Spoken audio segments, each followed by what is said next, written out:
Presiden Amerika Serikat Donald Trump memberikan pujian tinggi kepada Presiden Prabowo Subianto setelah tercapainya kesepakatan dalam pembicaraan tarif antara kedua negara.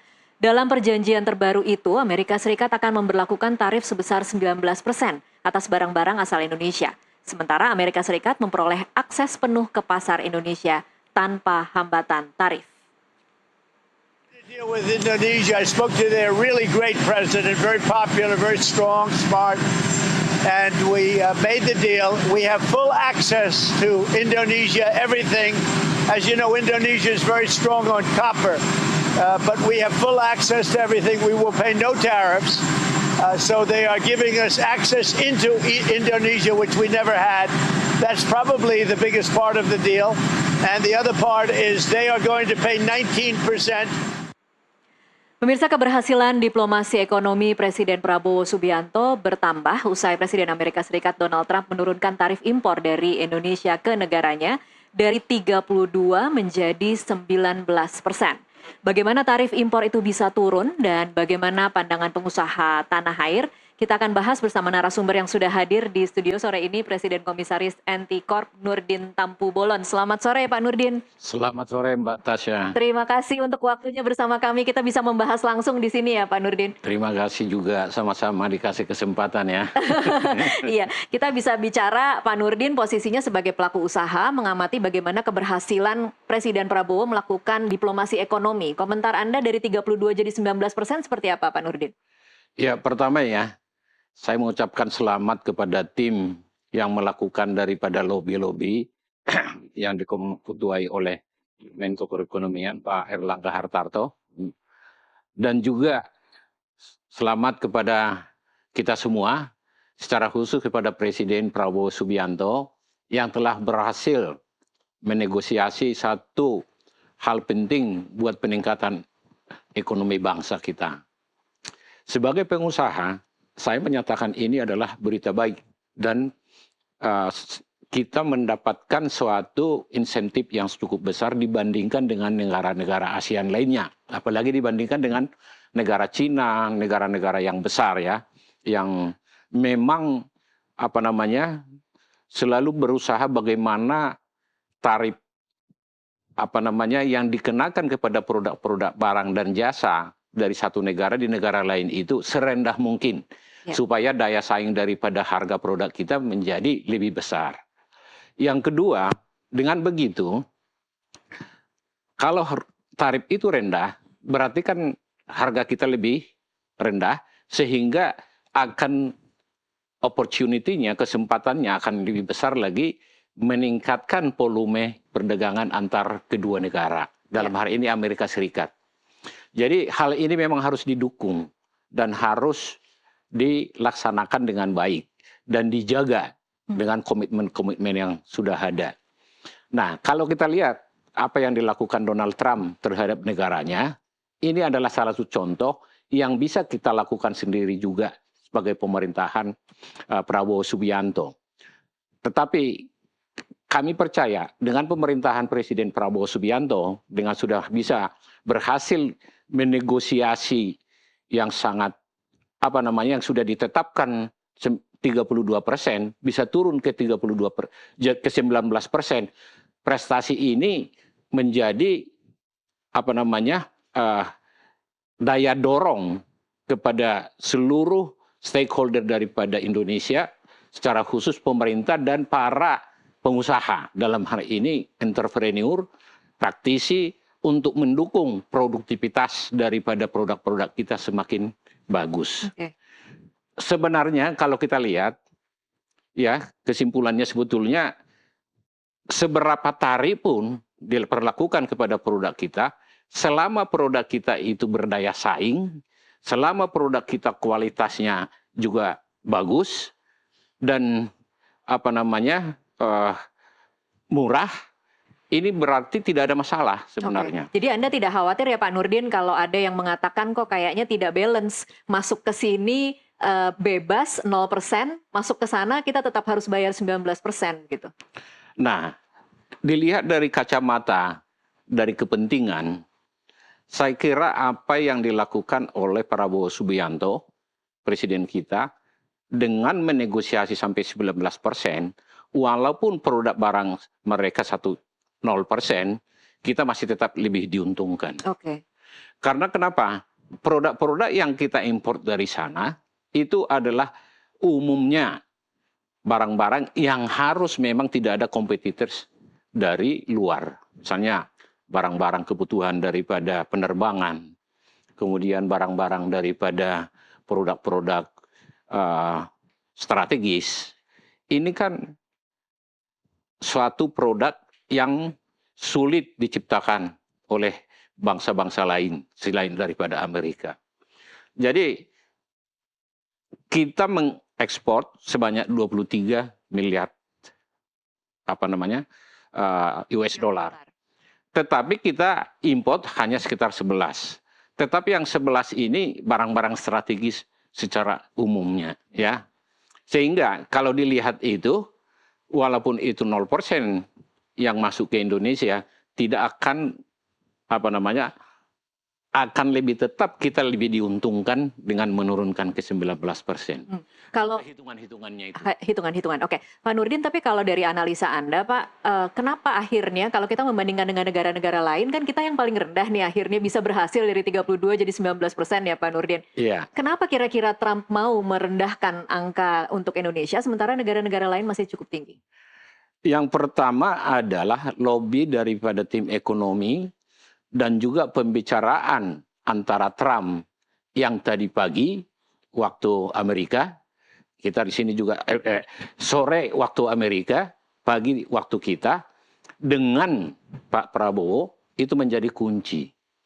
Saya nggak tahu apa yang mereka bicarakan, tetapi pasti sesuatu yang strategis. Dan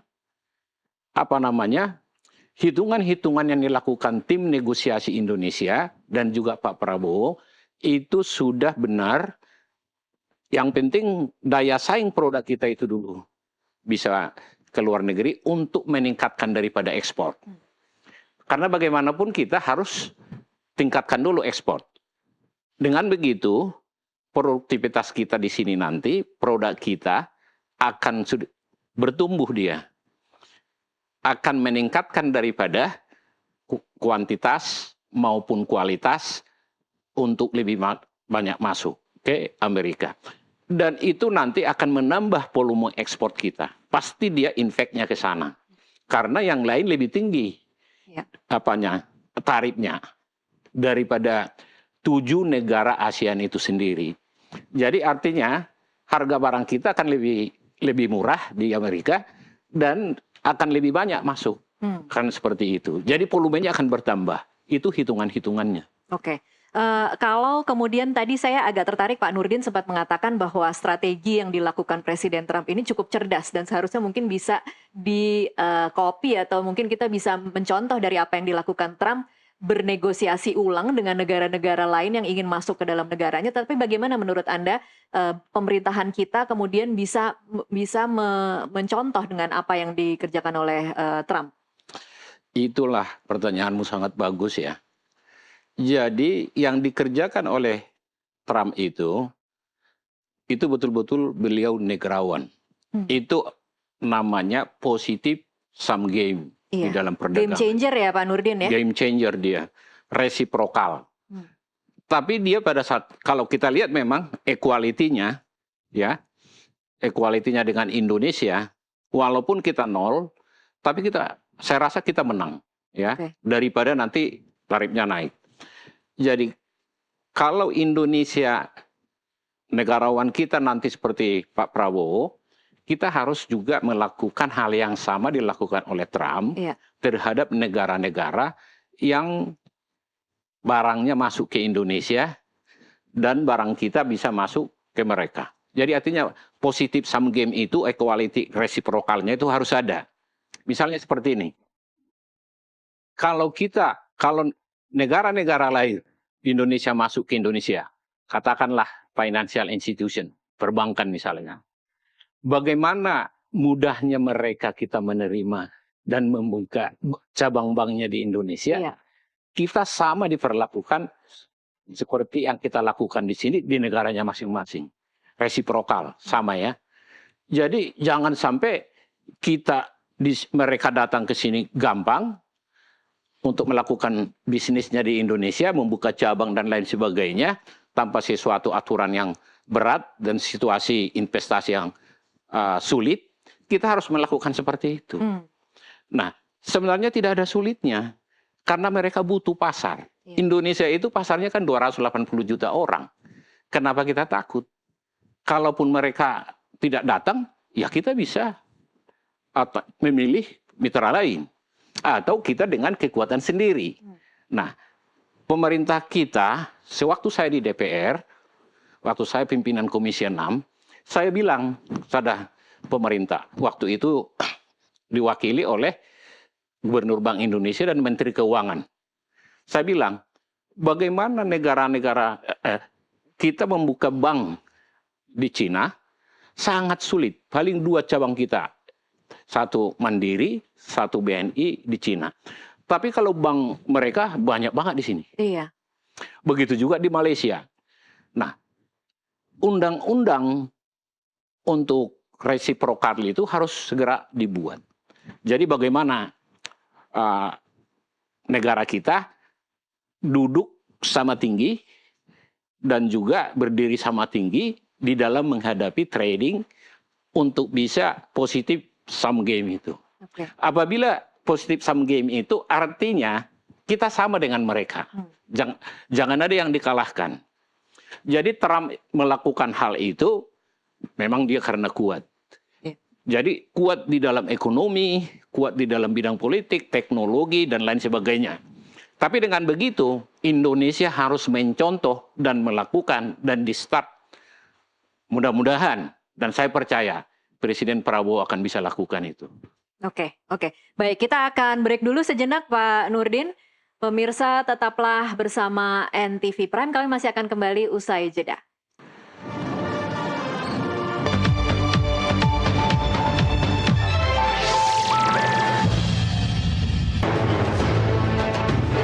Saya bicara dengan Presiden Donald Trump, kita sepakati sekarang kalau nggak salah ya tarifnya dari 32 diturunkan jadi 19.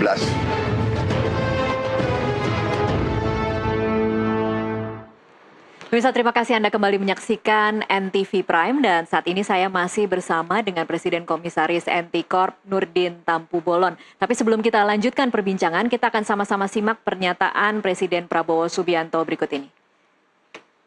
Presiden Donald Trump, ya alhamdulillah juga penuh dengan alot akhirnya ada kesepakatan kita juga akan istilahnya kita memahami kepentingan mereka memahami kepentingan kita dan kita sepakati sekarang kalau nggak salah ya tarifnya dari 32 diturunkan jadi 19. Ya saya tetap nego, saya katakan beliau ini seorang negosiator yang cukup keras juga gitu. Ya, langsung kita kembali berdiskusi dengan Pak Nurdin. Pak Nurdin, tadi yang juga menarik dari pernyataan Presiden Prabowo tadi, kalau mungkin bisa digarisbawahi Pak Prabowo berkali-kali mengatakan yang penting pekerja-pekerja kita aman. Nah, Anda melihatnya hasil negosiasi yang dihasilkan oleh tim juru runding dari Indonesia ini, menurut Anda cukup bisa mengamankan tidak kekhawatiran bahwa kan kita sebelumnya khawatir ada perlambatan ekonomi, Pak Nurdin, kemudian bagaimana penyerapan tenaga kerja itu akan lambat, bagaimana akan ada PHK besar-besaran. Menurut Anda ini akan teratasi tidak dengan kesepakatan yang sudah terjadi? Sebenarnya tidak ada yang perlu dikhawatirkan ya. Selama pemerintah konsisten untuk membangun produk sendiri, membangun teknologi sendiri, dan melaksanakannya dengan efisien, itu kita tidak akan ada masalah. Kenapa? Tidak ada masalah. Kita mempunyai sumber daya alam yang begitu besar, ya. Hilirisasi itu yang sudah dicanangkan di Astacita Presiden, itu aja dilakukan oleh putra-putri bangsa Indonesia, itu sudah lebih cukup untuk bisa meningkatkan daripada ekonomi kita. Hilirisasi berbasis nikel ekosistemnya, itu aja lebih dari cukup. apalagi dengan tambang-tambang lain yang lainnya. Jadi kalau pemerintah konsisten membangun teknologi sendiri, produksi sendiri, bukan berarti tidak ingin bekerja sama dengan asing. Tapi asing itu adalah sebagai pelengkap daripada kebutuhan kita untuk lebih besar. Jangan sampai sumber daya alam kita itu dikuras ke luar negeri. Dengan adanya tarif seperti ini, dengan baiknya hubungan antara Prabowo dengan Donald Trump dan juga bagusnya tim negosiator kita yang bekerja sekarang ini, kesempatan itu akan terbuka. Karena tarif kita pun sekarang sudah lebih rendah dibandingkan dengan tarif-tarif yang lain. Jauh lebih rendah kita punya. Nah, ini akan menggiatkan daripada produksi kita dan juga akan mudah kita akan lebih banyak kemampuan daripada produk kita menembus pasar di sana nanti pasti karena lebih murah. Kan begitu? Baik, kita akan sama-sama menyaksikan Pak Nurdin, kita akan hadirkan kepada pemirsa bagaimana nilai ekspor impor Indonesia dan Amerika Serikat. Kita akan lihat sama-sama infografisnya. Iya. Nah, ini dia. Iya. Kalau kita lihat ini, perdagangan barang ke Amerika Serikat negara ASEAN 2024 ya, tarifnya kan sudah cukup jelas. Jadi Vietnam sendiri, ekspor ke Amerika sendiri itu 136,8 miliar. Itu tarifnya kan 46%. Sementara impor dia kan hanya 13,1 miliar. Thailand 63,3 miliar dolar, dia impor 17,7 miliar. Jadi tarifnya 44%. Malaysia 52,5 miliar, importnya adalah 27,7 miliar, tarifnya 24%. Indonesia masih 28,1 miliar, yang kita import 10,2, kemudian tarifnya tadinya dibuat 32%, sekarang kita kan udah 19%. Baik. Nah, apabila hilirisasi kita berjalan, apabila kita bangun teknologi sendiri dan juga industri kita punya sendiri, bukan industri relokasi daripada negara-negara maju seperti dari Cina direlokasi ke sini, dari Korea direlokasi ke sini, dari Jepang direlokasi ke sini, Amerika direlokasi ke sini. Kalaupun kita ekspor itu keuntungannya adalah mereka sendiri juga karena produk mereka. Ini yang perlu diwaspadai. Ya. Nah, kalau kita punya teknologi sendiri, karena sumber daya alamnya kan kita punya, tenaga kerjanya pun kita punya, teknologi bisa kita lakukan melalui research and development, ya. Nah, kita sudah lakukan juga sekarang di sini ada namanya private research institution di sini untuk ekosistem daripada nikel. Nah, apabila itu terjadi, itu bagus. Sebagai contoh, Bu Tasya, eksploitasi daripada nikel kita tahun 2024 adalah 215 juta ton ore, ya kan?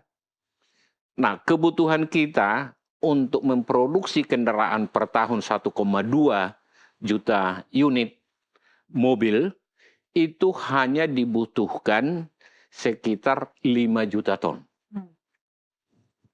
Jadi yang dibawa keluar itu kan 210 juta. Iya.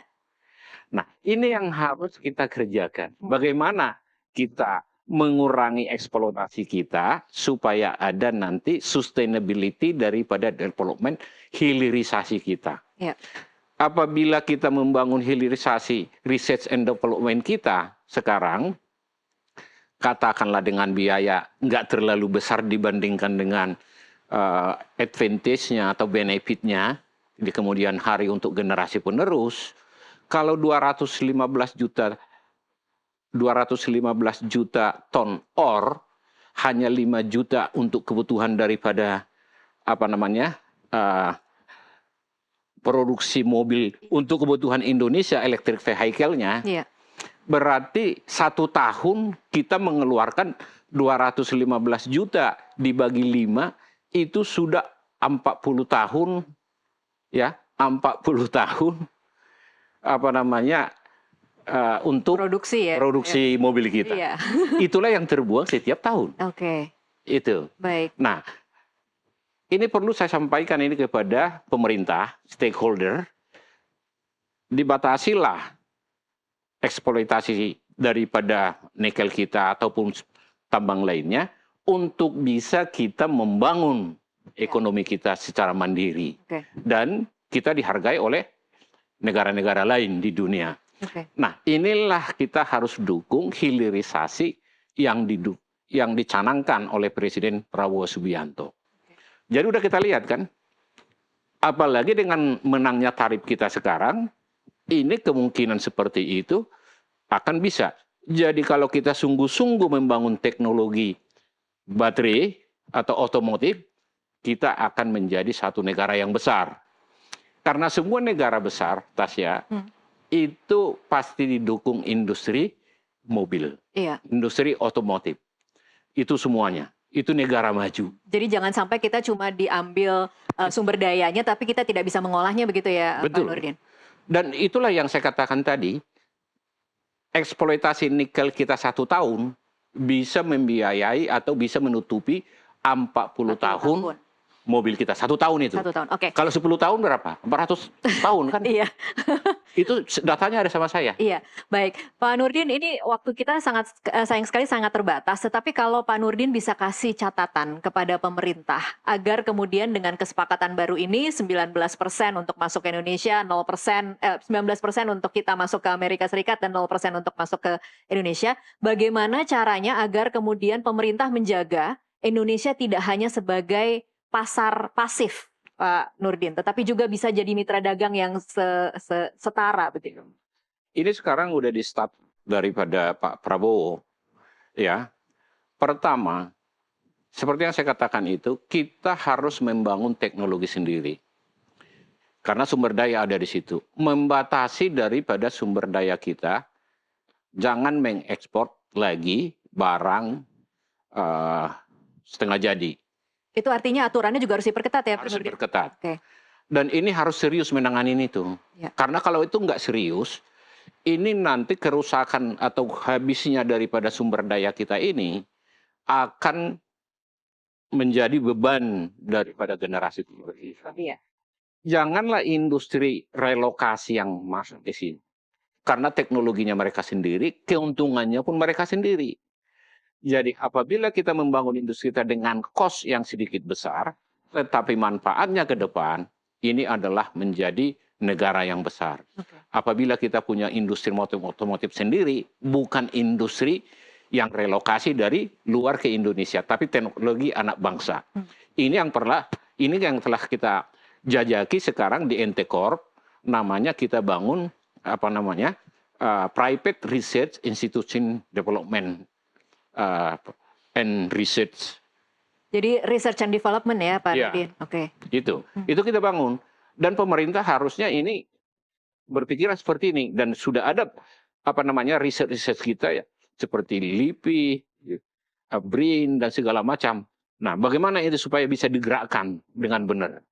Jadi eksploitasi yang besar-besaran saat ini harus ditinjau kembali dengan baik agar manfaat keberlangsungan industri berikutnya nanti yang telah dibangun, dicanangkan dengan hilirisasi itu, sumber dayanya masih ada. Oke. Jangan sudah habis, kita bangun industri hilirnya, kita nanti import dari mana lagi bahan bakunya. Iya, oke. Ini yang perlu saya sampaikan kepada pemerintah, supaya ini menjadi PR kita semua. Baik, semoga didengar oleh pemerintah, Pak Nurdin. Artinya memang keberhasilan negosiasi tarif ini masih ada banyak PR yang harus dikerjakan ya, Pak Nurdin? Betul. Ini satu kemajuan. Ini suatu kemajuan yang dilakukan oleh Presiden kita, Pak Prabowo, dengan hilirisasinya juga, dengan bisa menurunkan tarif dengan Presiden Trump.